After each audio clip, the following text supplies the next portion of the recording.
De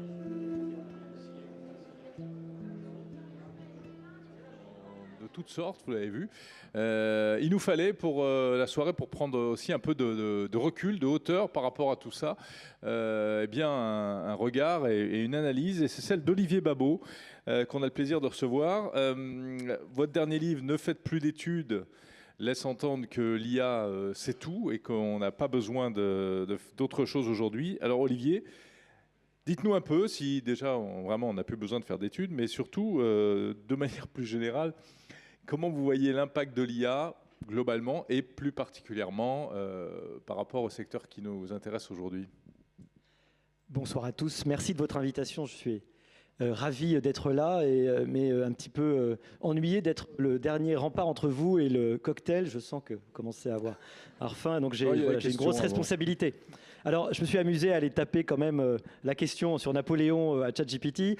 Alors, ChatGPT était un peu ennuyé parce que visiblement, il me trouvait un peu crétin. Donc, il a dit, je suis désolé parce que Napoléon est mort en 1821, donc il n'y a pas d'avion. Mais comme ChatGPT est gentil, il a voulu quand même brosser en sens du poil. Il a dit, mais tu as quand même raison, ta question avait du sens parce qu'il s'intéressait beaucoup aux avions, enfin pardon, aux ballons. Vous ne deviez pas être sur la même version. C'est ce qui est vrai, effectivement, notamment pour essayer d'envahir l'Angleterre. Nous sommes en train de vivre le moment le plus fascinant de l'histoire de l'humanité. Et probablement fascinant au sens étymologique, au sens latin du terme. Vous savez, le fascinus, c'est un objet apotropaïque, c'est-à-dire un objet à la fois qui est censé manifester qu'il y a une malédiction et l'éloigner. C'est un objet qui manifeste qu'il y a un danger et qu'on est en capacité de l'éloigner, en réalité. Et ben, c'est exactement ça. Cette époque est fascinante parce qu'elle est à la fois extraordinaire à plein d'égards, je vais vous citer un exemple, et puis très inquiétante à d'autres égards. Elle est assez binaire. Donc, c'est un siècle dans lequel nous progressons avec à la fois de l'attente et légitimement un petit peu d'appréhension. Et on s'est intéressé avec mon ami Laurent Alexandre. Je suis désolé, j'ai pas de slide, du coup vous allez être obligé de supporter la photo pendant 10 minutes, à moins qu'on passe à une autre slide, parce que ça fait beaucoup trop d'Olivier Babot. Enfin bon. On s'est intéressé à la question qui est la question qui arrive en premier, mais qui ne va pas évidemment être la seule, parce qu'il y a énormément de questions qui se posent autour de l'enseignement. La première chose à comprendre sur ce qui est en train de se passer, c'est qu'on est en train de vivre un moment d'accélération absolument extraordinaire, inouï. Gutenberg, l'arrivée de Gutenberg, c'était déjà une accélération formidable. Jusque-là, il fallait un copiste, il faisait 3 pages par jour dans ses bonnes journées. À partir de Gutenberg, une bonne presse, elle vous faisait 1200 pages. Ça fait que Gutenberg, c'est une accélération de 400 fois, si vous voulez. C'est déjà extraordinaire. Mais il y a un effet nouveau avec l'intelligence artificielle. Notamment, ça va plus vite, je vais vous le dire après, mais en plus, c'est la première GPT, c'est-à-dire General Purpose Technology, qui arrive avec son réseau de distribution. C'est le fait qu'on a dans nos téléphones déjà accès à Internet. Le réseau de distribution fait que cette diffusion, elle est virale et elle est beaucoup plus rapide. GPT, ça n'est pas le sens de ChatGPT, contrairement à ce qu'on pense, à ce qu'on pense. C'est une coïncidence totale. Une GPT, c'est donc une technologie à usage général, comme l'électricité, la vapeur, l'écriture, comme il y en a eu quelques-unes dans l'histoire. Et puis, GPT, évidemment, dans ChatGPT, c'est Generative Pre-trained Transformer, mais c'est une coïncidence qui est quand même amusante, voire un petit peu troublante. Cette technologie, elle est en train de tout changer, elle évolue de façon extraordinairement rapide. Il y a un océan, un gouffre incroyable entre ChatGPT 3.5 qui est arrivé il y a un peu plus d'1 an. On a fêté les 3 ans de l'arrivée de ChatGPT il y a quelques jours. Et puis, évidemment, ceux qu'on a aujourd'hui dans la poche, les 5.2, puisqu'on a vu que c'était bien celui qui était utilisé tout à l'heure. Il y a bien sûr d'autres modèles. Il y a Gemini, il y a Claude, il y a évidemment le modèle de Mistral, il y a le modèle de Grok, évidemment, de Musk. Ils sont tous dans une compétition extraordinaire qui font que quand on s'intéresse à l'IA, on constate qu'il y a des nouveautés quasiment tous les jours. Et cette progression de l'IA est alimentée non seulement par l'appât du gain, parce que celui qui va avoir la meilleure IA va être l'homme le plus puissant du monde, en fait. L'entreprise la plus puissante du monde, économiquement, militairement. Donc c'est une course à l'échalote extraordinaire où il n'y a pas du tout de moratoire qui est imaginable, même s'il est peut-être, et même probablement selon certains, souhaitable. Une accélération qui est nourrie par l'augmentation des capacités informatiques. En 1937, le premier ordinateur du monde, il faisait une opération par seconde. Aujourd'hui, le meilleur ordinateur du monde s'appelle El Capitan, il fait 1,8 milliard d'opérations par seconde. On devrait rapidement arriver, selon Musk, à 100 milliards d'opérations par seconde chez lui. Et c'est Dell et Intel qui ont annoncé un partenariat pour arriver au premier ordinateur qui arrive à ce qu'on appelle le zettaflop, c'est-à-dire le 1000 milliards d'opérations par seconde. Évidemment, ce n'est pas la fin, puisque arrive derrière, comme vous le savez, l'informatique quantique, avec une puce qui s'appelle Willow, qui fonctionne, que Google a réussi à faire fonctionner tout récemment, et qui est 17 000 fois plus rapide que le meilleur ordinateur du monde, Al Capitan, dont je vous ai parlé aujourd'hui. Il n'y a pas d'apparence. Et c'était une des grandes questions qui se posaient, parce qu'il y a beaucoup de questions qui se posent sur l'IA, et on va le voir sur l'impact économique. Une des grandes questions, c'est est-ce que c'est une exponentielle ou est-ce que c'est logarithmique?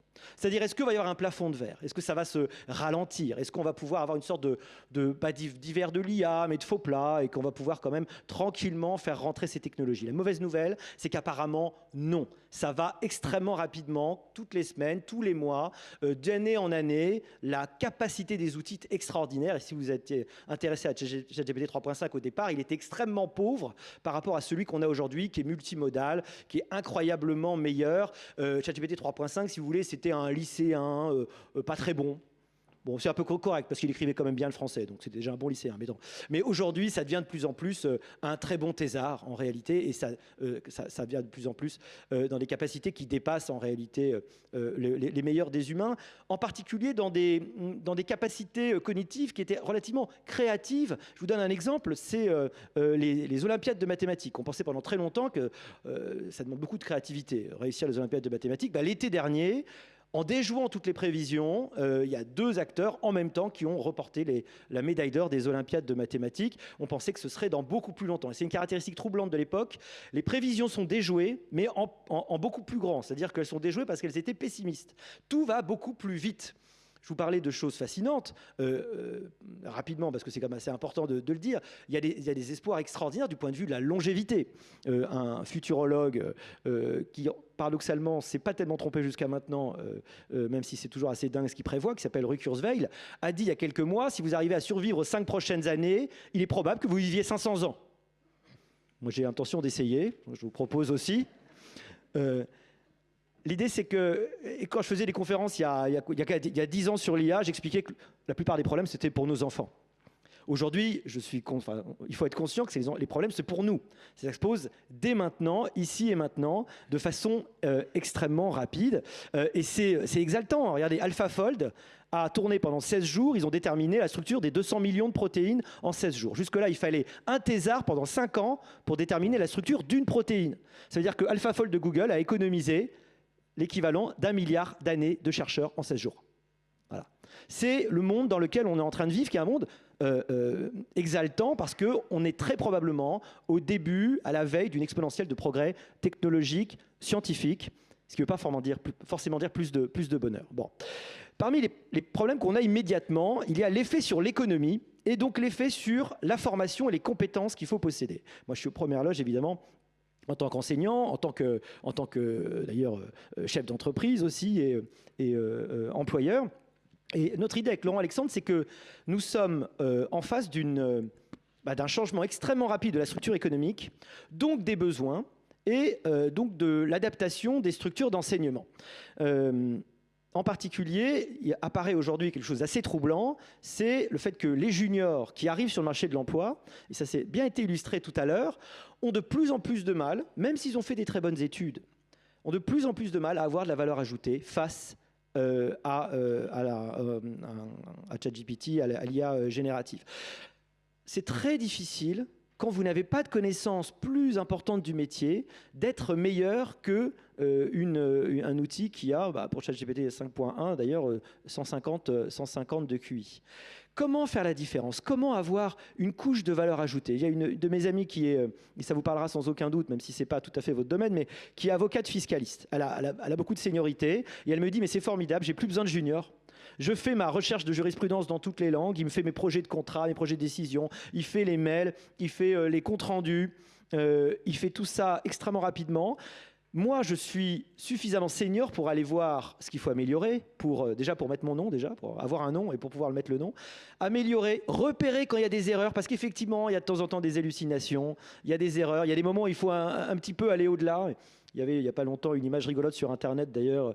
Quelqu'un avait dû faire traduire. Il y avait un panneau sens de la visite, avec une flèche. Et puis visiblement il n'était pas très bon en anglais, donc il avait dû demander à Google Traduction. Et Google Traduction avait traduit meaning of the visit.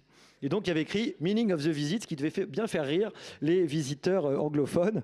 Mais quelque part, il y a un effet un peu parfois poétique, d'ailleurs, dans la traduction. Donc, parfois, il y a des erreurs, il y a des hallucinations réelles. En droit, il invente des arrêts, par exemple, parfois. Il faut savoir que ChatGPT, en fonction de l'importance qu'il va donner à votre question, ne va pas donner les mêmes nombres de GPU, c'est-à-dire la même puissance. Si vous trouvez que votre question n'est pas très importante et que visiblement vous n'y attachez pas beaucoup d'importance, il va vous donner une réponse un peu probable. Donc, pas donner beaucoup d'efforts, si vous voulez. Donc, il faut toujours lui demander, mais tu sais, c'est très important, réfléchis, vérifie, etc. Et là, vous n'aurez pas tout à fait la même réponse.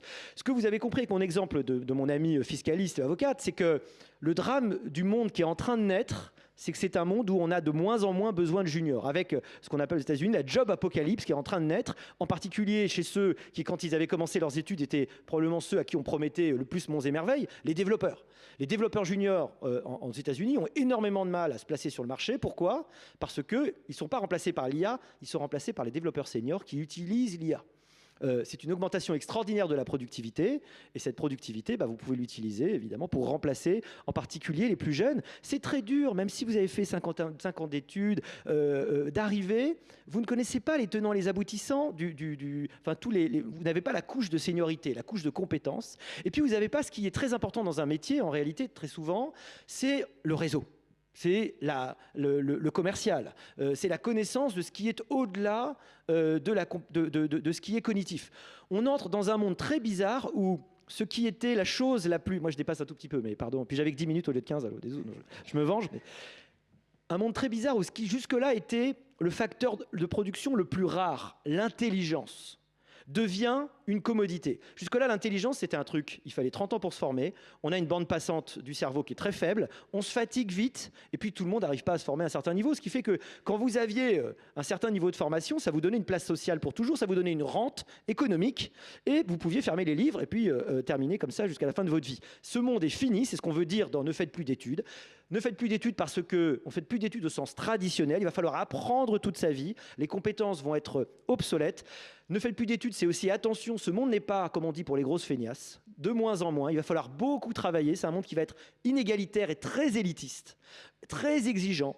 5 années un peu paresseuses à avoir juste des partiels, ça va être de plus en plus limite. Je dis d'ailleurs souvent à mes étudiants, on va vous demander des comptes sur ce que vous aurez fait en dehors des heures de cours.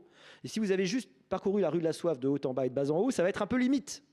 D'abord parce que la concurrence est beaucoup plus forte, parce qu'on va vous demander d'aller au-delà. On va vous demander tout ce qui va être au-delà du savoir. L'intelligence est une commodité, comme l'eau, l'électricité, le gaz. Vous ouvrez un robinet, ça coule à coût marginal zéro.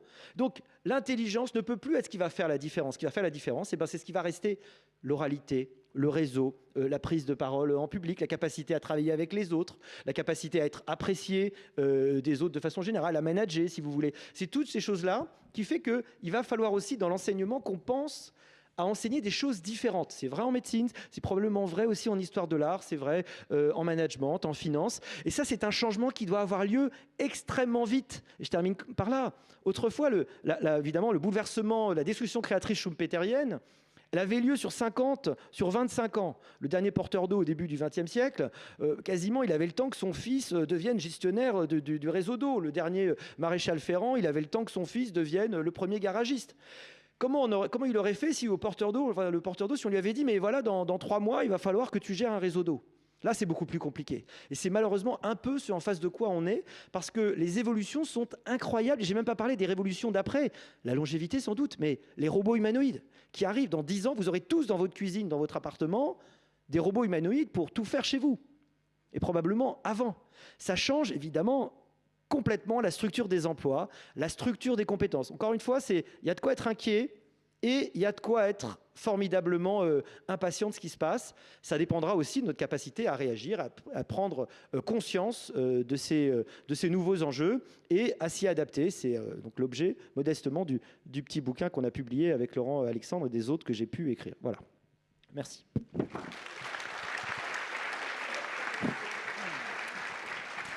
Voilà. Merci à tous. De toute façon, vous le savez, il y a cette table ronde se poursuit par un cocktail au cours duquel vous aurez peut-être la possibilité de poursuivre éventuellement les conversations. Merci à tous aux intervenants pour la qualité de vos propos qui nous ont totalement passionnés. Je représente, comme vous le savez, le syndicat des négociants en art, 250 professionnels, et notre syndicat s'honore d'accompagner nos adhérents et donc que nous ouvrions aussi les yeux sur les enjeux de demain. Je pense que c'est tout à fait essentiel. Beaucoup de métiers vont être transformés. On va devoir s'adapter. Souvent, notre monde est assez réservé et je trouvais important, avec mon syndicat, de participer à une telle table ronde. Je tiens particulièrement à remercier le musée Guimet et sa présidente, tout à fait enthousiaste sur le projet, Yannick Lins, qui a vraiment été pour nous prêter une grande attention, un enthousiasme. Je la félicite également parce que vous venez, Yannick, d'être reconduite dans vos fonctions pour un mandat de 3 ans. Et ça, c'est un grand plaisir pour nous tous. Et pour clôturer, je vous passe la parole. Merci pour cette belle soirée.